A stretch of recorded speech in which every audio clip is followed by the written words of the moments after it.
اعوذ باللہ من الشیطان الرجیم بسم اللہ الرحمن الرحیم رب اشرح لی صدری ویسر لی امری واحلل عقدۃ من لسانی یفقہوا قولی۔ سورۃ الطلاق آیت نمبر 1 سے۔ یا ایہا النبی اذا طلقتم النساء، اے نبی صلی اللہ علیہ وسلم جب طلاق دو تم عورتوں کو، فطلقوہن لعدتہن واحصوا العدۃ واتقوا اللہ ربکم،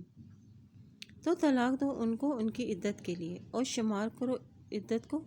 اور ڈرو اللہ سے جو رب ہے تمہارا۔ یعنی نبی پاک صلی اللہ علیہ وسلم سے خطاب ہے آپ کے شرف و مرتبے کی وجہ سے، ورنہ تو حکم امت کو دیا جا رہا ہے۔ اس میں طلاق دینے کا طریقہ اور وقت بتلایا جا رہا ہے، یعنی جب تم طلاق دینے کا پکا عہد کر لو تو جب عورت حیض سے پاک ہو جائے تو اس سے تعلق قائم کیے بغیر اسے طلاق دو، یعنی حالت طہر میں طلاق دو۔ اور وَأَحْصُوا الْعِدَّةَ، اور یعنی حالت حیض میں طلاق نہ دو، تاہم حالت حیض میں دی جانے والی طلاق بھی واقع ہو جاتی ہے،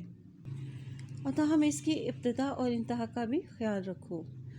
تاکہ عورت اس کے بعد نکاح ثانی کر سکے، یا اگر تم ہی رجوع کرنا چاہو یعنی پہلی اور دوسری طلاق کی صورت میں تو عدت کے اندر رجوع کر سکتے ہو۔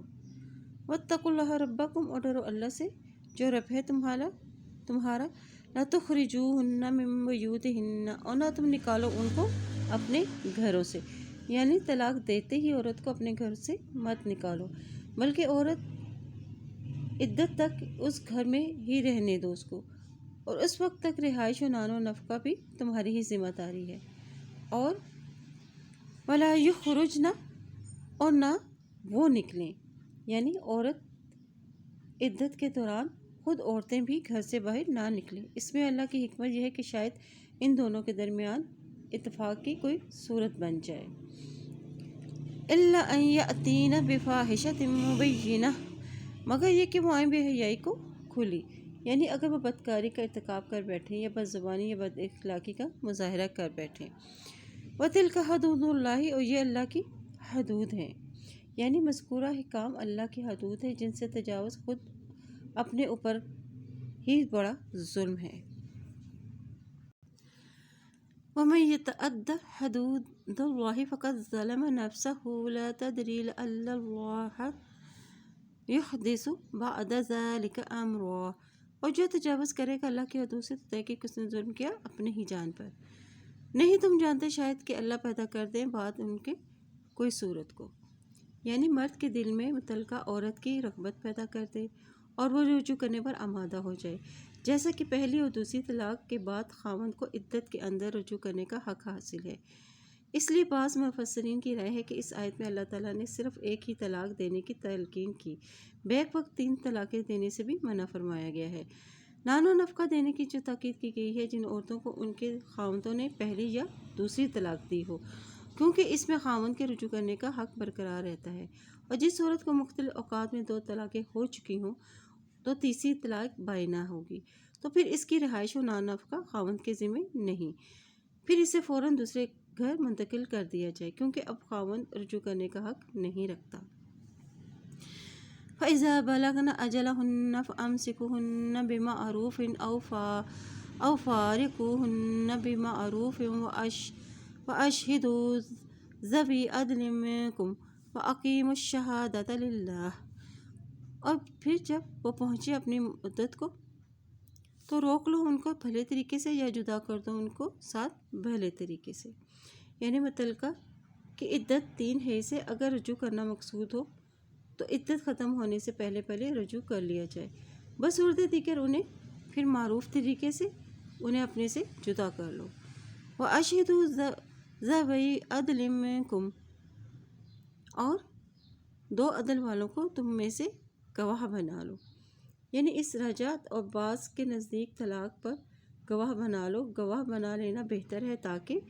عورت پر کوئی زیادتی نہ ہو سکے۔ اور وَأَقِیمُوا الشَّهَادَةَ لِلَّهِ، اور قائم کرو گواہی کو اللہ کے لیے،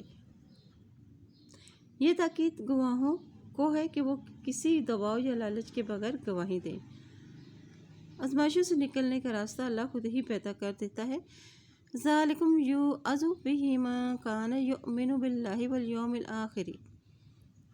یہ بات نصیحت کی جاتی ہے ساتھ اس کے جو کوئی ہو ایمان رکھتا اللہ پر اور یوم آخرت پر۔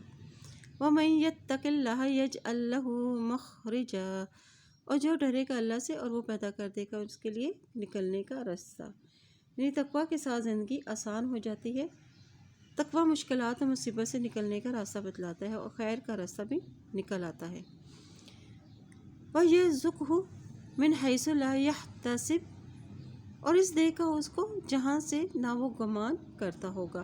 وَمَن يَتَوَکَّلْ عَلَى اللَّهِ فَهُوَ حَسْبُهُ إِنَّ اللَّهَ بالغ أَمْرِهِ قَدْ جَعَلَ اللَّهُ لِكُلِّ شَيْءٍ قدیر، اور جو کوئی بھروسہ کرے گا اللہ پر تو وہ کافی ہے اس کو، بے شک اللہ پہنچنے والا ہے اپنے حکم کو، تحقیق بنایا ہے اللہ نے ہر چیز کے لیے ایک اندازہ۔ یعنی عورت اب یہ سمجھتی ہے کہ اسے کھلانے والا کوئی نہیں ہوگا۔ اللہ کا تقویٰ اختیار کرو، اللہ خود ہی کوئی صورت پیدا کر دے گا اور وہاں سے رزق دے گا، بندوبست کرے گا جہاں سے تم نے سوچا بھی نہ ہوگا۔ ان اللہ بالغ امرہ، یعنی کوئی طاقت اللہ کے حکم کو نافذ کرنے سے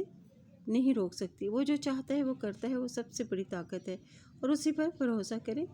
اللہ ہر چیز پر قادر ہے، یعنی تنگی اور آسانی میں بھی مدد کرتا ہے، کوئی نہ کوئی راستہ نکل آتا ہے۔ واللائی یئسن من المحیض من نسائکم ان ارتبتم فعدتہن ثلاثۃ اشہر واللائی لم یحضن اولاۃ الاحمال اجلہن ان یضعن حملہن، اور وہ عورتیں جو میوس ہو چکی ہوں حیض سے، تمہاری عورتوں میں سے اگر شک ہو تم کو تو ان کی عدت 3 مہینے ہے، اور وہ عورتیں نہیں حیض آیا ان کو اور حمل والیاں ان کی عدت کہ وہ رکھتے ہیں اپنا حمل۔ وَمَن يَتَّقِ اللَّهَ يَجْعَل لَّهُ مِنْ أَمْرِهِ يُسْرًا، اور جو ڈرے گا اللہ سے تو کر دے گا اس کے لیے اس کے حکم میں آسانی کو۔ یعنی یہ ان کی عدت ہے جن کا حیض عمر رسیدہ ہونے کی وجہ سے یا کسی بیماری کی وجہ سے حیض آنا بند ہو جائے، اور متعلقہ اگر حاملہ ہو تو اس کی عدت واضح حمل ہے، چاہے دوسرے روز ہی واضح حمل ہو جائے، اور دیگر عورتیں جن کے خاوند فوت ہو چکے ہوں تو ان کی عدت 4 ماہ اور 10 دن ہے۔ ذالک امر اللہ انزلہ الیکم من یتق اللہ یکفر عنہ سیئاتہ ویعظم لہ اجرا، اور یہ اللہ کا حکم ہے، اس نے نازل کیا ہے اس کو تمہاری طرف، اور جو ڈرے گا اللہ سے وہ دور کر دے گا اس سے اسی کی برائیوں کو اور بڑا کر دے گا اس کے لیے اس کے اجر کو۔ یعنی اللہ کے تمام کام سب کے لیے اللہ کا حکم نازل ہوا، جو اللہ سے ڈرے گا اور اللہ اس کے لیے اس کی برائیوں کو دور کر دے گا اور اسے اجر عظیم عطا فرمائے گا۔ اسکنوہن من حیث سکنتم من وجدکم، بس ہو ان عورتوں کو جہاں تم رہتے ہو اپنی وسعت کے مطابق۔ ولا تضاروہن لتضیقوا علیہن وان کن اولاد حمل فانفقوا، اور نہ تم در جاؤ ان کو اور نہ تم تنگ کرو ان پر، اور اگر ہوں وہ حمل والیاں تو خرچ کرو ان پر۔ یعنی متعلقہ رجیہ کو اپنے اس لیے کہ متعلقہ بائنہ کے لیے رہائش و نان و نفقہ ضروری نہیں، اپنی استطاعت کے مطابق اگر مکان آپ کا کھلا ہے جس میں بہت سارے کمرے ہوں تو ان کے لیے ایک کمرہ مقرر کر دیجئے، بصورت دیکھ اپنا ہی کمرہ اس کے لیے خالی کر دیا جائے۔ اس میں حکمت یہی ہے کہ قریب رہ کے عدت گزارنے سے شاید کہ وہ رجوع کر لیں، مگر افسوس یہ ہے کہ مسلمان اس ہدایت پر عمل ہی نہیں کرتے، جس کی وجہ سے اس حکم کے فوائد و احکام سے وہ محروم رہ جاتے ہیں، اور انہیں تنگ کرنے کے لیے تکلیف نہ دو، یعنی نان و نفقہ میں یا رہائش میں اسے تنگ کرنا تاکہ وہ خود ہی گھر چھوڑنے پر مجبور ہو جائے۔ علیہن حتی یضعن حملہن فإن ارضعن لکم فآتوہن اجورہن وأتمروا بینکم بالمعروف فَإِن تَعَسَّرْتُمْ فَسَتُرْضِعُ لَهُ أُخْرَى، یعنی متعلقہ خواہ بائنہ ہی کیوں نہ ہو، اگر حاملہ ہے تو اس کا خرچہ ادا کرو، اور اگر طلاق دینے کے بعد بھی تمہارے بچوں کو دودھ پلائے اور اس کی اجرت بھی تمہارے ہی ذمے ہے۔ وَأْتَمِرُوا بَيْنَكُمْ بِالْمَعْرُوفِ، یعنی پھر باہم مشورے سے اجرت اور دیگر معاملات طے کر لو۔ اگر آپس میں اجرت وغیرہ کا معاملہ طے نہ ہو سکے تو کسی دوسری عورت کے ساتھ معاملہ طے کر کے بچے کو دودھ پلایا جائے۔ لِيُنْفِقْ ذُو سَعَةٍ مِّن سَعَتِهِ وَمَن قُدِرَ عَلَيْهِ رِزْقُهُ فَلْيُنْفِقْ مِمَّا آتَاهُ اللَّهُ لَا يُكَلِّفُ اللَّهُ نَفْسًا إِلَّا مَا آتَاهَا سَيَجْعَلُ اللَّهُ بَعْدَ عُسْرٍ يُسْرًا، تاکہ خرچ کرے وسعت والا اپنی وسعت کے مطابق، اور جو کوئی تنگ کیا گیا ہے اس پر اس کا رزق تو چاہیے کہ وہ خرچ کرے اس میں سے جو عطا کیا اس کو اللہ نے، نہیں تکلیف دیتا اللہ کسی شخص کو مگر جتنا دیا ہے اس نے اس کو، ان قریب کر دے گا اللہ تنگی کے بعد آسانی کو۔ یعنی اب دودھ پلانے والی عورت کو اجرت اپنی استطاعت کے مطابق عطا کرو۔ لِيُنْفِقْ ذُو سَعَةٍ مِّن سَعَتِهِ، اپنی وسعت کے مطابق اس کو اجرت ادا کرو۔ اگر اللہ نے مال و دولت میں فراخی عطا فرمائی ہے تو اسی فراخی کے ساتھ ہی اس کو اجرت ادا کرو۔ وَمَا قُدِرَ عَلَيْهِ رِزْقُهُ، اور جو کوئی تنگ کیا گیا اس پر اس کا رزق، یعنی جس پر اس کے رزق کی تنگی کی گئی ہو، یعنی وہ مالی لحاظ سے کمزور ہو، تو پھر کیا کرے؟ فَلْيُنْفِقْ مِمَّا آتَاهُ اللَّهُ، بس چاہیے کہ وہ خرچ کرے اس میں سے جو اس کو عطا کیا اللہ نے، یعنی اسے چاہیے کہ جو کچھ بھی اللہ نے اسے عطا کیا ہے وہ اسے اپنی حیثیت کے مطابق اس کی اجرت عطا کر دے۔ لا یکلف اللہ نفسا الا ما آتاها، اور نہیں تکلیف دیتا اللہ کسی نفس کو، شخص کو، مگر جتنا کہ اس نے عطا کیا ہے اس کو، یعنی بچے کی ماں اور بچے کے باپ دونوں ایسا مناسب رویہ اختیار کریں کہ وہ ایک دوسرے کو تکلیف نہ پہنچائے۔ سَيَجْعَلُ اللَّهُ بَعْدَ عُسْرٍ يُسْرًا، اور جو اللہ پر توکل کرتے ہیں تو اللہ ان کو آسانی اور کشادگی سے نوازتا ہے۔ وَكَأَيٍّ مِّن قَرْيَةٍ عَتَتْ عَنْ أَمْرِ رَبِّهَا وَرُسُلِهِ فَحَاسَبْنَاهَا حِسَابًا شَدِيدًا وَعَذَّبْنَاهَا عَذَابًا نُكْرًا، اور کتنی ہی بستیوں میں سے انہوں نے سرکشی کی اپنے رب کے حکم کی اور اس کے رسولوں سے،